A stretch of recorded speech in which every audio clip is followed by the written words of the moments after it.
Welcome everyone to the very first ZKsync delegate call of 2025. Very excited to have launched the governance system just a few months ago, and here we are starting a new year with exciting new projects to be looking forward to in 2025. We have a pretty chill agenda today. There's quite a few points, but to go through, but yeah, nothing too intense or crazy. So we can just jump right in. First I will mention there's a few things that were posted on the forum or that had happened over break that I don't have on this list because people didn't add it in the thread for the call. But if there are things that folks want to chat about, feel free to drop it in the chat here or respond on the forum thread, and we can add it to the agenda here today as well. These were just the ones that had came up in the thread. So we'll just start with these ones for now. So the first two are kind of small, more admin-y, interactive pieces for you folks. Two polls. The first poll is actually just in this thread here. It's regarding changing the call time for this call. This has come up a few times. I know people don't love having this in the middle of an hour, so I created a poll to get a better idea of what might work better for folks. So the options are just keeping it the same at this 4:30 UTC, moving it back half an hour or moving it forward half an hour. So either starting at 4 or 5 p.m. UTC. If you could go respond to that, even right now, that would be wonderful. So we can settled, and then I can change it in the calls going forward here as well. Your input is super helpful there. The second poll is in regards to the creation of a standing proposal review call. If you had not seen the post, this went up in December. And this call essentially, the standing proposal, like a proposal review call, the purpose behind introducing something like this is going into 2025, it's expected that we'll be seeing a lot more proposal action. So it would be nice, I thought it'd be nice to have a dedicated call space for that. I've noticed that we do a little bit of proposal review on this call, but as that becomes more intense, having a dedicated call time every other week for authors to come and present, for delegates to go and discuss or ask questions. We can have more of just like a standing general time slot for that. This, of course, probably won't be a one-all solution. There'll probably also be proposals, for example, that are a little bit more complex that might need their own call, and we can work on scheduling those as they're needed as time goes on. But the introduction of this standing proposal review call was just an idea to experiment with here to see if it would be helpful as like a rolling call for proposals. So the poll here is really just asking what day of the week would be ideal. So this call will be alternating with the proposal review call will be alternating with this call, the delegate call. So 1 week will be the delegate call, next week will be proposal review, delegate call, proposal review, etc. I know some people also didn't love the idea of having the proposal review call on a Tuesday. So the options are essentially Tuesday or Wednesday. We can talk about the time again on that one too. But right now, this other poll that I have linked there is really just to figure out the day. So if you also have time right now, even to go respond to that, that'd be super helpful just to get some more input on there, so we can make a little bit more of an informed decision on. This, of course, can always be changed. We can adjust it, but just to have somewhere to start. So those are the two first little interactive pieces I had for you today. The next pieces are some cool tools that we wanted to highlight. There was a lot of action on the forum over the break, over the kind of holiday weeks here, the last few weeks. And one of those things was something posted from Tempe Techie, who created a delegate frame on Farcaster. I'll pass the mic to him actually in just a second for him to give a little presentation on that. And then Rafa and I also just recently launched this TPP Token Allocation Tracker. And I'll also say just a few words about that as well before we dive into some of the more proposal pieces of the agenda. So Temple Techie, if you wanted to hop on. Yeah, sure. Do you want me to share my screen, or do you want to share your screen? I can try to share it. Yeah. Okay, great. I'll stop sharing mine for a second. Okay. I think I have to click here and okay, here. I'll share the link in the chat so everybody has access to that too. Okay. Hi everyone. I'll try to be brief because we have a lot of other topics to cover today. But yeah, I'm not sure how many of you use Farcaster, but there's this thing called frames on Farcaster. So frame is basically a link preview. So here, this is actually not a frame, this is a link preview. So you all know them. When you share a link to a website, it creates this link preview with an image and some description under it, right? And a frame is similar to that. You also share a link to a website or a web app, but instead of just a link preview, you get something more advanced. So here I have one example of a link preview. So this is the poll, like will Bitcoin hit 100,000 the next week? And here below the image, you see two buttons. So frames actually have buttons or input fields so that you can actually interact with the web app or the website that implements frames, right? So here, if I click yes, it calls the website again. And okay, in this case, I already voted, so I get this message back. But yeah, the one that I wanted to show you is this frame that I created. The idea was actually came from Tracker, and it's a delegate frame. So basically, inside Farcaster, by using this frame, you can check who your delegate is, and if you want to redelegate to some other delegate, you can also do it via frame. So basically, the purpose of frames is that you don't have to leave Farcaster. You can do everything. You can engage with the web app inside Farcaster. So it's basically like a mini app inside a social network. So here, if I click check my delegate, it will check. Yeah, here it shows data like what's my address, what's my ENS name, what's my ZK balance on this address, and whom am I delegating ZK tokens to. So in this case, it's myself. And here below, you can see an input field, so I can choose somebody else as my delegate if I want to. So I can enter an address or an ENS name or a Farcaster username. So for example, I can write here Rafa. If I would want to delegate my voting power to Rafa, I would click submit. And then it checks, of course, if the input is valid, and then it tries to find the address of Rafa, his ENS name. This is the Farcaster handle that I entered. And here, if I click this button, you can see the lightning here. This means that it would open a wallet, and I would need to confirm in the wallet that I would actually make a transaction, which changes the delegate to him.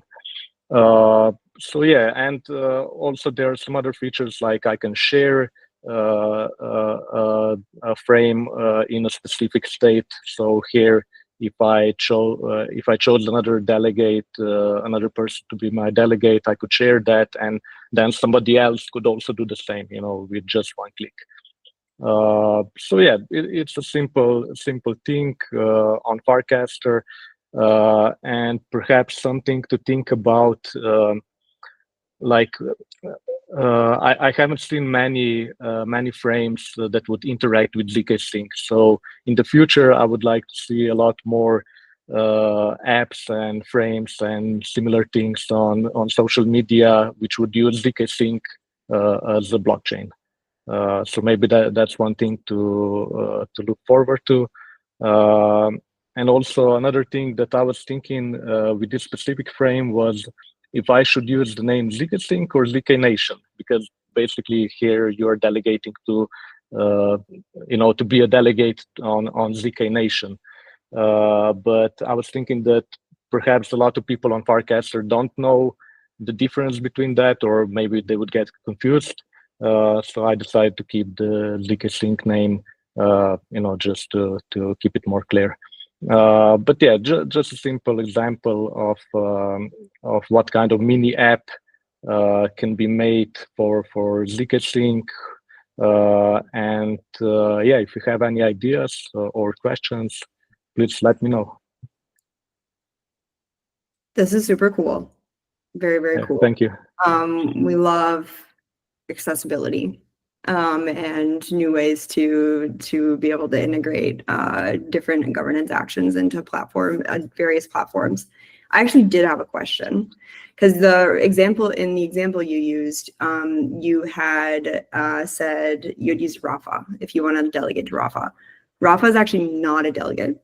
None of the governance team, we are not delegates. We do not. Yeah. So like, does that? But would the system catch that, or what is it? Is it kind of talking to, for example, like the tally delegate profiles to confirm that person or whatever is a delegate, or how does that work? No, it actually interacts directly with the ZK smart contract. So ZK as a token has this field inside where you can enter an address to which you want to delegate your voting power to. So you can enter any address, even if it's an address that actually no one has. Like you can actually enter like non-existing. I mean, an address that nobody has a private key to. So yeah, there's no limitation to that, except if there would be like the backend behind this frame could check for like valid delegates if there would be a list of them. So yeah, I could create a list of delegates that are kind of valid or something like that. But on the other hand, that would limit people, to only these delegates, right? Yeah, no, for sure. Yeah. I was just curious if it had any, like if it had any interaction or what it was kind of comparing to or limiting, if at all. Yeah. So very cool.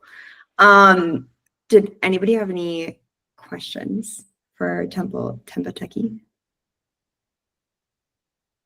Great, very cool. Thank you so much for presenting and hopping on and sharing that on the forum. It's super, super great. One thing you mentioned also, just like a clarification, ZKsync versus ZK Nation, completely up to you. ZK Nation is like the ecosystem, the DAO, I guess, if you will, although we hate that word always. But the reason there's ZK Nation and then there's the ZKsync governance system, because the governance is governing the ZKsync protocol.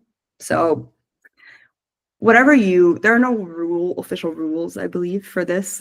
So it's fine, whichever name you want to use. I just wanted to make a note there, because I'm sure other folks have maybe had that question before. Very cool. Okay, then moving along, I will share my screen again. Here, the next kind of tool piece that has popped up on the forum over the last few weeks has been this TPP token allocation tracker.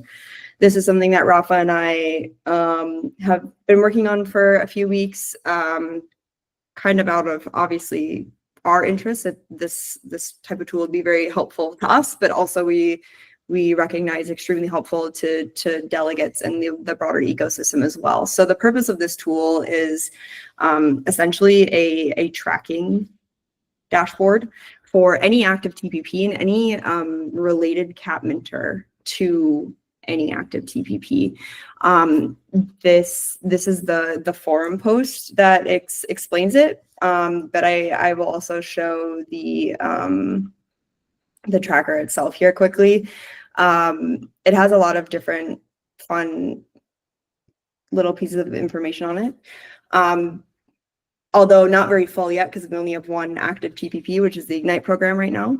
But just to give you a little preview, it has some just general information like at the top here, and then it goes into kind of like total, so token assembly mintable supply, percent total tokens minted out of that total supply, total cap mint, pending mint, etc. All of these fun things, and then it goes into the TPP specific sections. So TPP token proposal. So this is the Ignite program.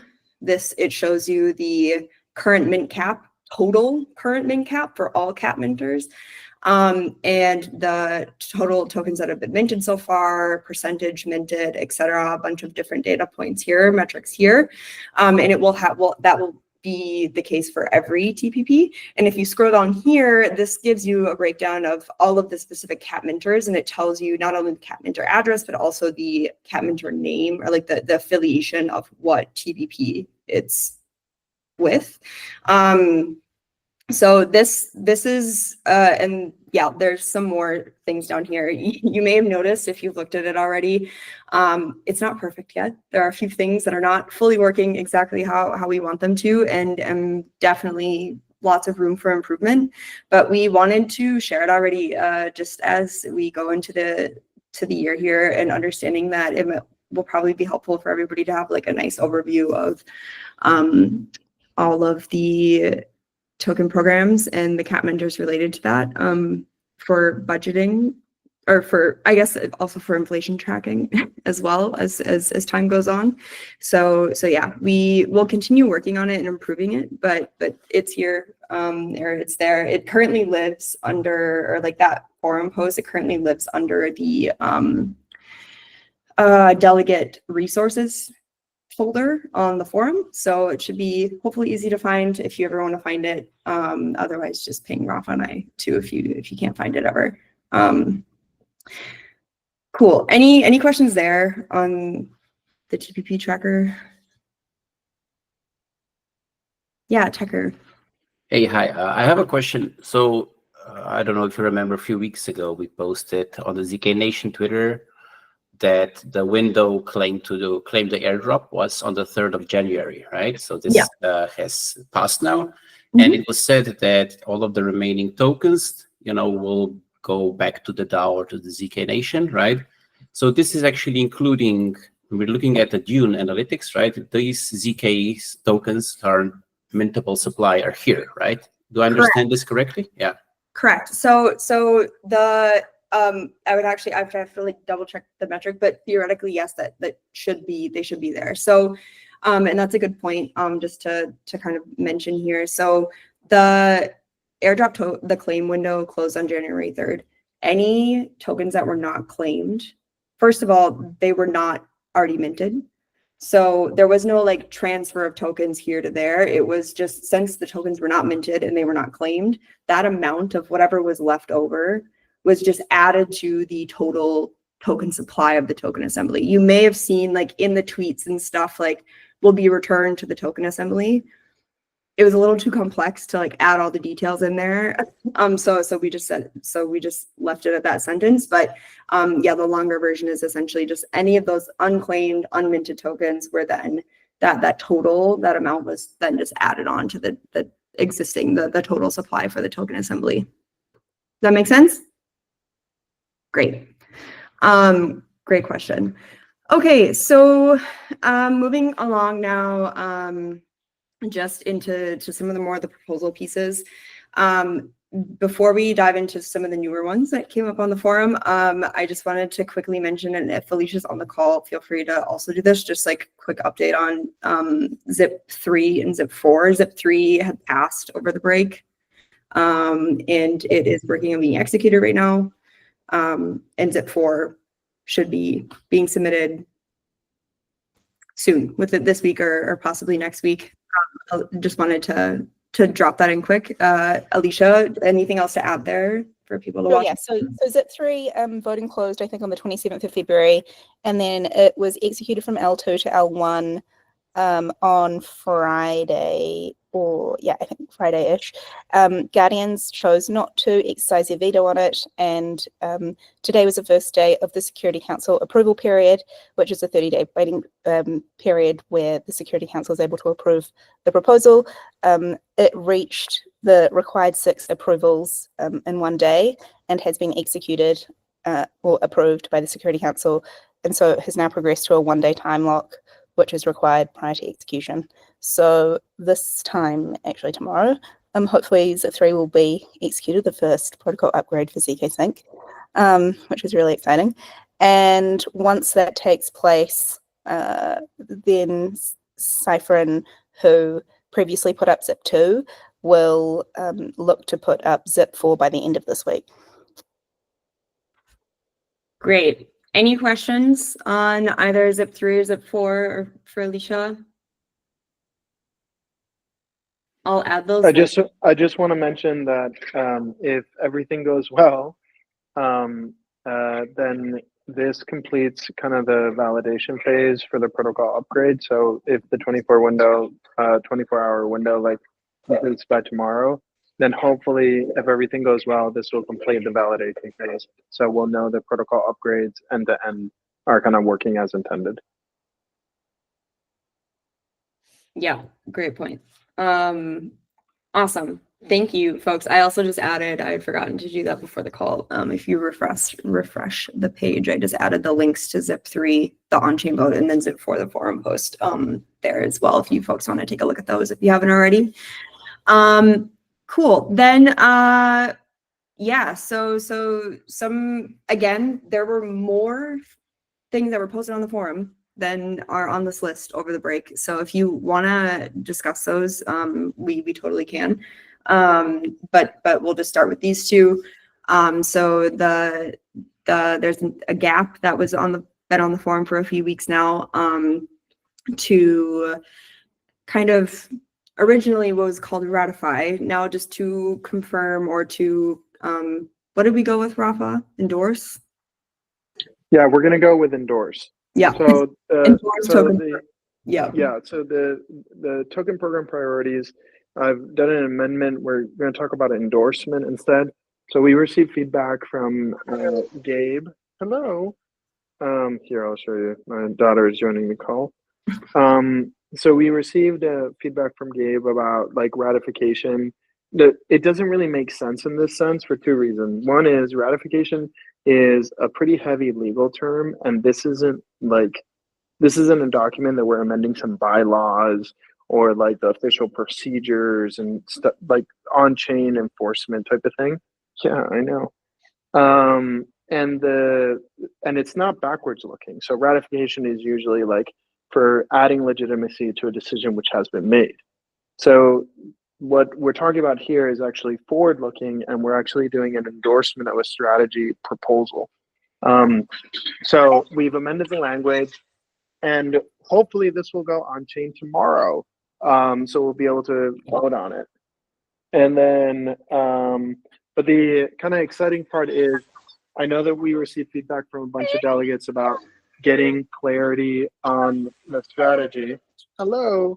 And hopefully this will provide a good path forward. If you guys have feedback, feel free to DM me or just reply in the forum post too.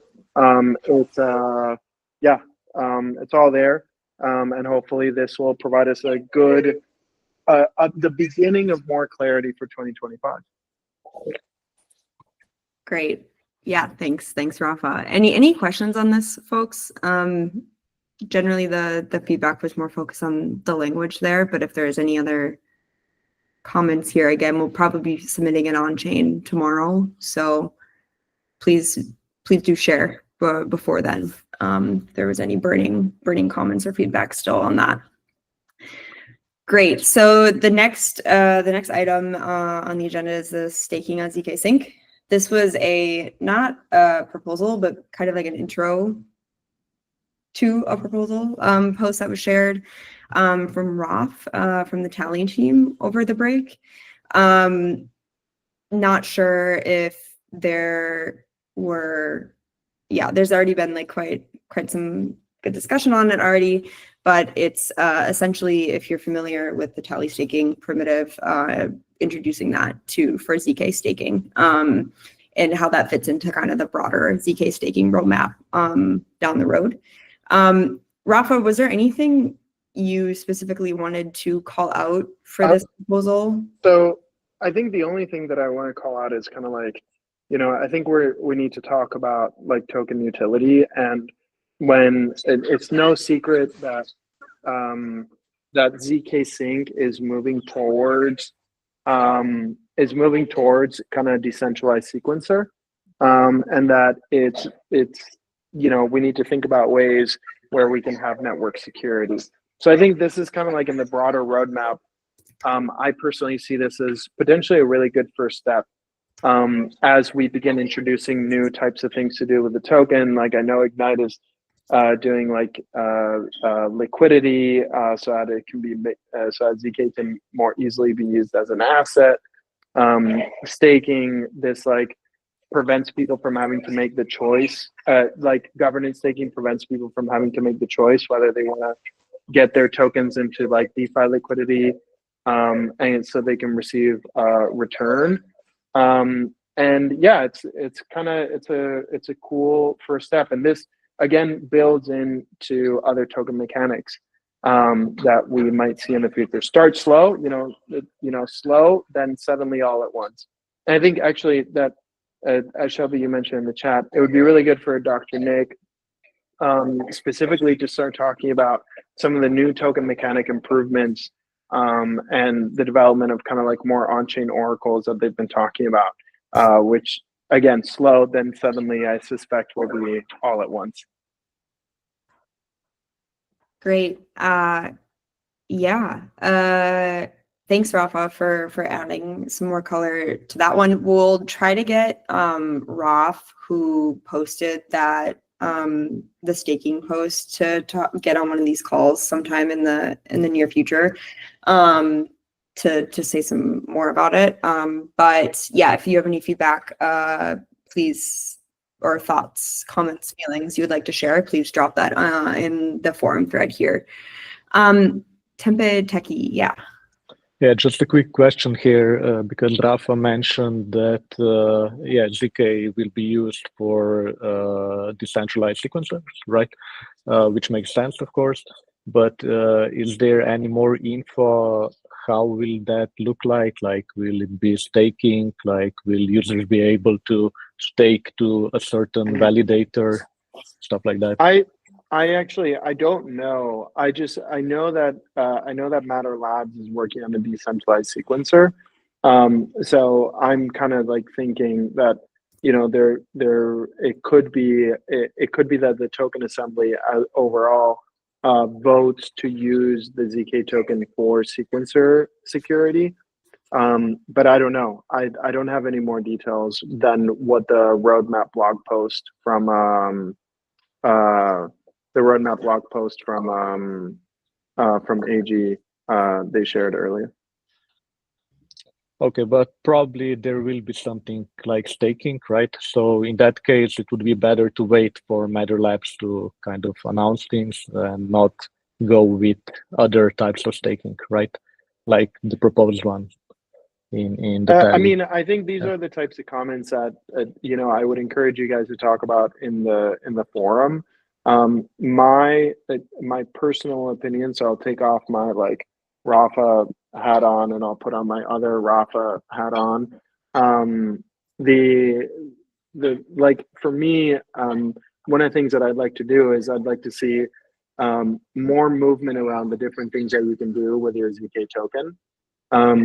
I am neutral towards different types of recommendations of utility.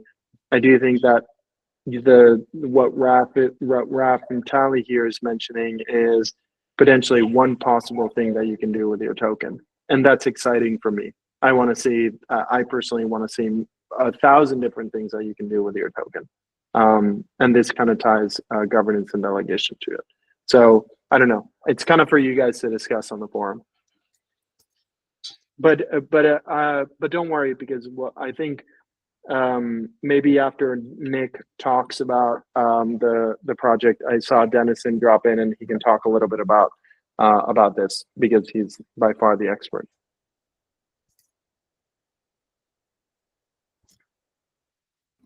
Not Nick? you on the spot. Hey. Hi, I just joined. I literally just joined Tempe. I didn't get to hear your full comment, so I'm not sure. I'll just summarize, Dennison. So Tempe was just saying that if Matter Labs is working on a decentralized sequencer, shouldn't we wait until then to do like token staking? Why do something different now? So yeah. I mean, Dennison, I think that's an interesting question. I'm curious about your thoughts on that. Yeah, so first of all, I think it's important for us to keep a really broad idea of what staking should be, can do, and what it means. For example, in the Uniswap community, they are thinking pretty heavily about staking as being part of fee sharing from the Uniswap protocol itself and be part of the UVN network, which is going to power the layer 2. So they're already thinking, okay, staking should be something that you can take advantage of all the different staking opportunities at the same time. I think what we should start thinking about is one of the things that staking is solving directly is a kind of utility of your asset in your network. And right now, for most things, there isn't particularly a utility. There isn't very clear pathway for you to contribute back to the organization.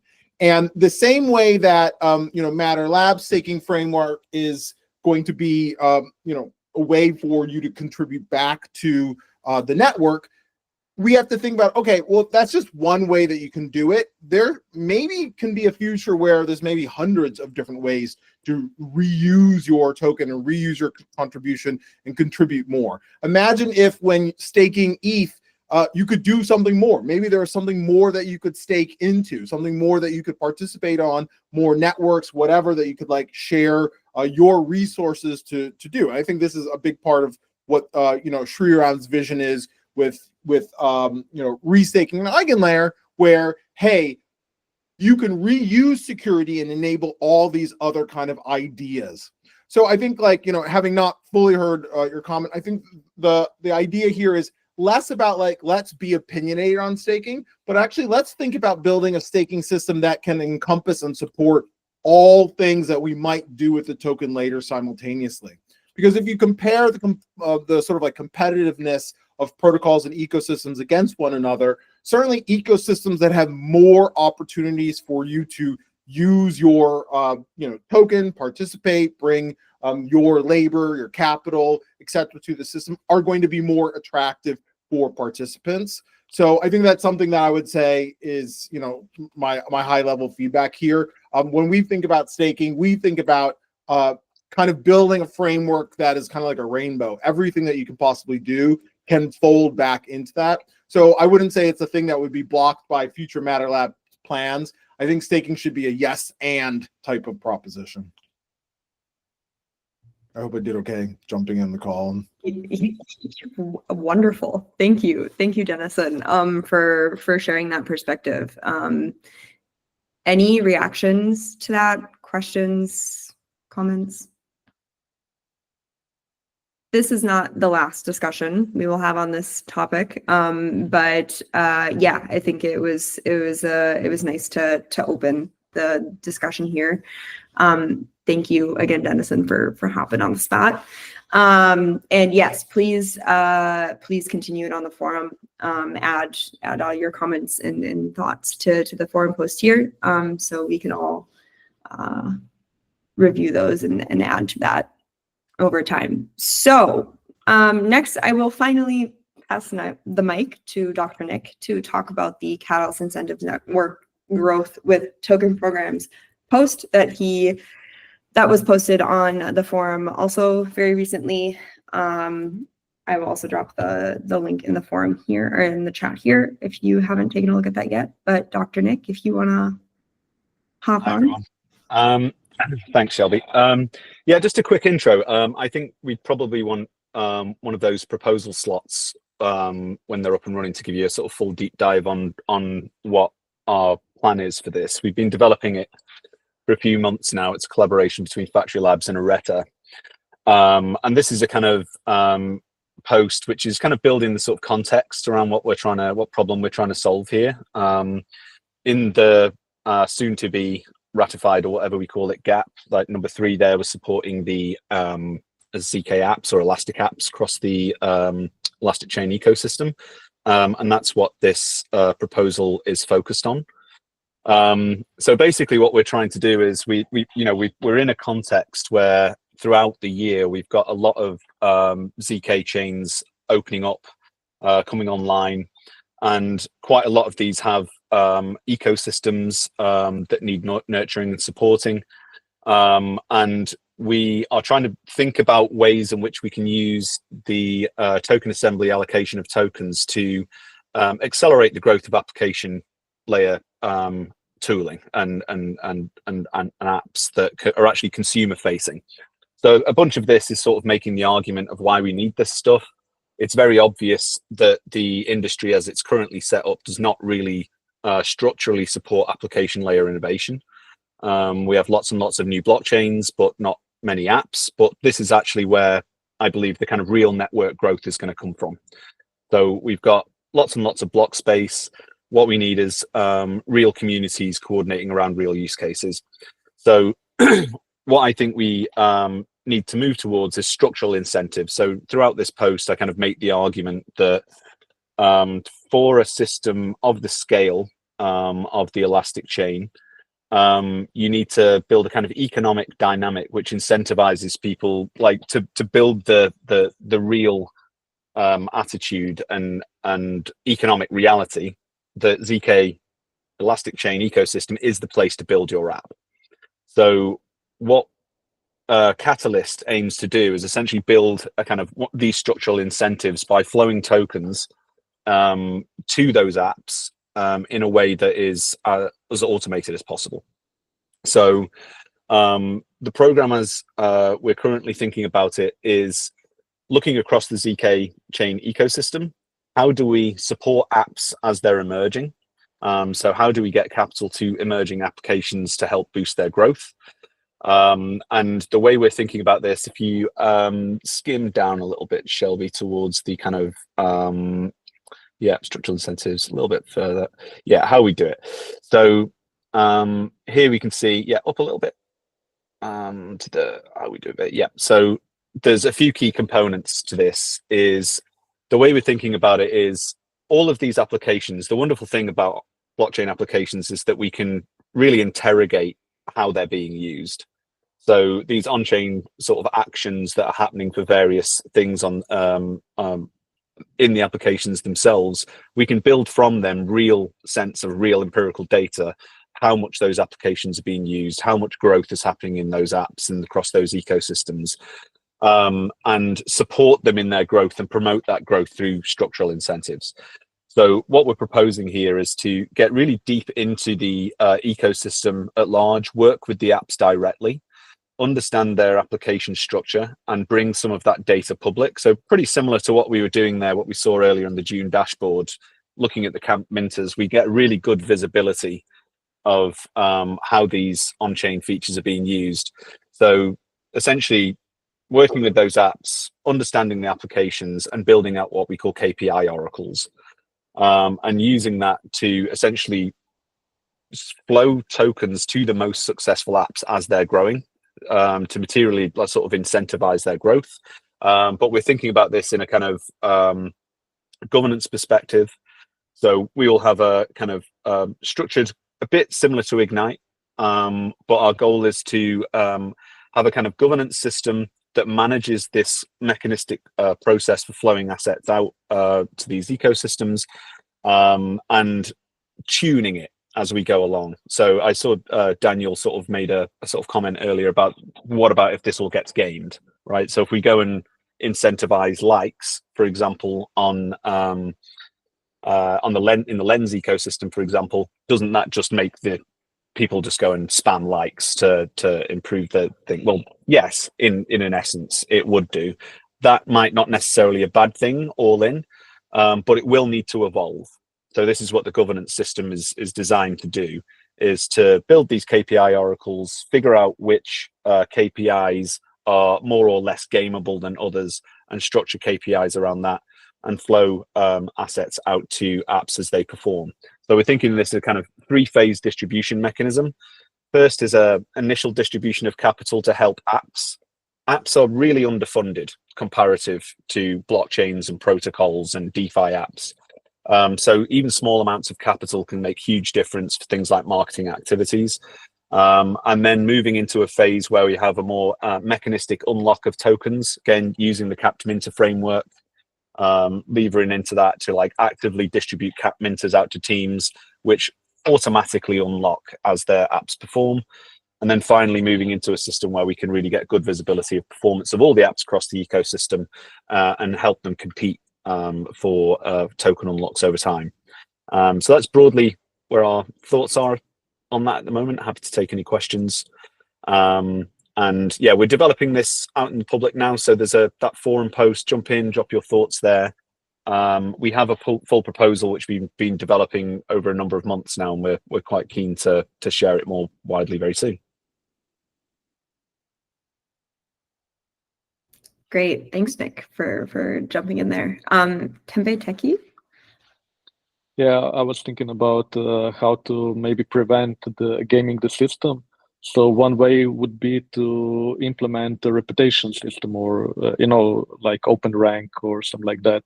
So did you think about that, Nick? Or yeah, we have a bunch of different ideas for this. So I've been researching the Sybil problem for several years now, and the reality of it is, any game where there's a structural incentive which has any kind of reputation dynamic, if those rewards are big enough, people will always sort of game the system. So you have a mechanism that works for a period of time, and then ultimately the sort of market figures out how to game that system as much as possible, and that's when you need to start iterating it. And things like reputation systems, as you described there, Tempe, is one of the things that you can do with that. But our goal is to build a kind of evolutionary design. So it might be that we start bringing in reputation-like dynamics to that. There's some wallets or some apps or some metrics we trust more than others, and that's how we kind of weight the dynamic of over time. So it's going to come down to things like structured reputation systems, trust factors, and that kind of thing. And the goal is to dial these things over time to find these good KPIs, but recognizing all these KPIs have a life cycle. So essentially you can keep like iterating these things, and ultimately, if we create the structural incentive that attracts users to come in and start playing the game to try and get tokens out of it, it still drives the initial it is how these systems are bootstrapped. So the goal is like, how do you bring users in with the incentives, but how do you then get them to stay there to use the application? But ultimately, the incentives that bring the users is what gives these apps a chance to be able to gain their network effects, I think. But yeah, the gaming thing is a thing. The goal is evolutionary design to move past it over time. Denison.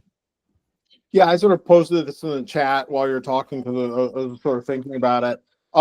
This is kind of a good application for staking, or one thing that staking could be used towards, because the gaming thing is kind of hard. And what we saw, for example, in the Arbitrum ecosystem is when you put out this big pot of money that's sort of like distributed, the gaming becomes very difficult to manage yourself. And one of the things that is very hard to fake is liquidity. Like, it's hard to fake money, right? And so, you could do a system whereby, people stake their ZK and then they put it in, and maybe in this case, staking is like, even the most basic form would be like, okay, you provide your ZK as liquidity in these different DeFi protocols. And again, not all apps are DeFi protocols, so this isn't like a panacea type of thing. But for protocols that need liquidity, you stake your ZK, you self-select which protocols you want to put it in, because of course then protocols get to compete by adding their own incentives, and now the whole thing looks like DeFi summer. People are like, oh, I can roll my incentives on top of incentives on top of incentives, and then the ZK ecosystem pays out to the liquidity providers, or the people who are bringing their capital to ZK ZKsync, right? Like you could even imagine just incentivizing staking like USDC, right? Like bring your USDC and lock it in our ecosystem for 6 months, right? So that you can't just like leave. Those are kind of like interesting ways to play around that, and it's very difficult to game that because you have to create that money from somewhere. It's not like you can just create bots that wash trade and that's enough. It's more about like, no, you have to go do the work.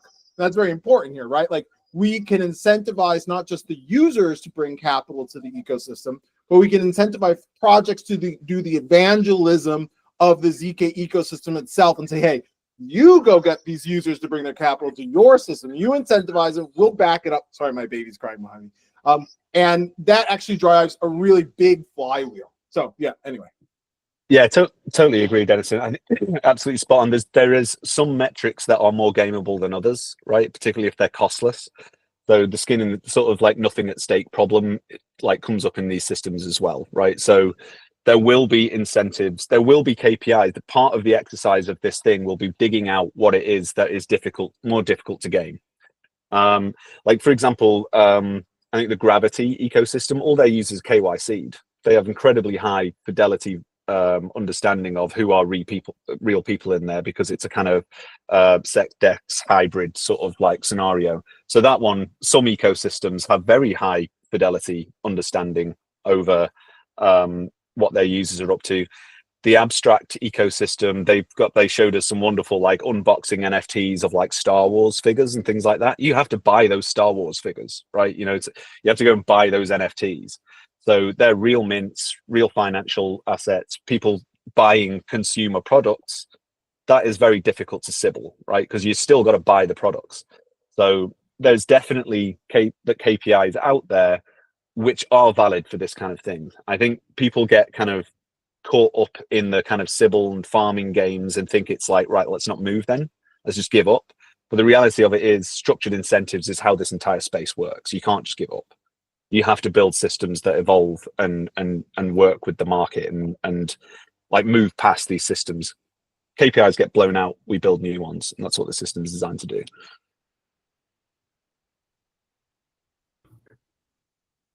Really cool stuff. Great discussion. Are there any other questions for Dr. Nick or any other comments to add on this post? But yeah, in the near future, we're hoping to kind of unload the full proposal and have the full conversation with the community. But if any thoughts on this, please drop them in there. The goal of this is to kind of start the conversation off and then have the full conversation exactly how the mechanisms. We've got a fairly robust system well designed out. So keen to get that in front of you all. Great, thank you. I just want to point out, I love that you guys have like the interest forums for chains and apps already in this forum post. I think that's really cool. But yeah, thank you so much, Dr. Nick, for previewing this piece of work that I know you folks have been working on for months now. So very cool to see it start to come to the public discussion here on the forum.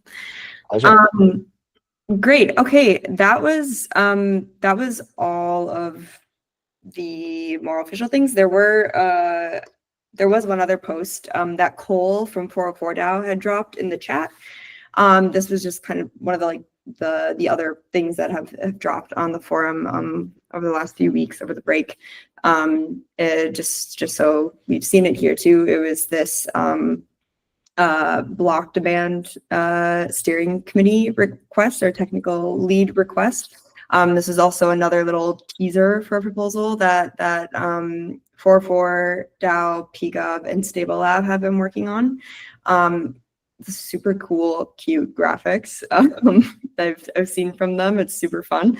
But the proposal is also is kind of discussed here very briefly. But the main piece here is again requesting possible technical lead to support their steering committee for that proposal. So I just wanted to preview that quickly as well. Oh, sorry, I wasn't sharing my screen. Here we go. Now you see the super cute, cool little graphic that I've been seeing. And they have more of these as well. But yeah, if you wanted to go check that out or leave any leads for them on their search, feel free to drop it on the forum there. I don't think anybody who's involved in the proposal is on the call right now, otherwise I would have them say a few words. But yeah, that is all for today, unless anybody had anything else they wanted to mention in the last 7-ish minutes we have. Great. Another baby. So many babies on the call today. Love. Okay, guys. If not, thank you so much. This is a super cool call. Really, really fun new things already in the first week of the year. So that's promising. And yeah, looking forward to continuing all of these discussions over the coming weeks. Thanks, guys.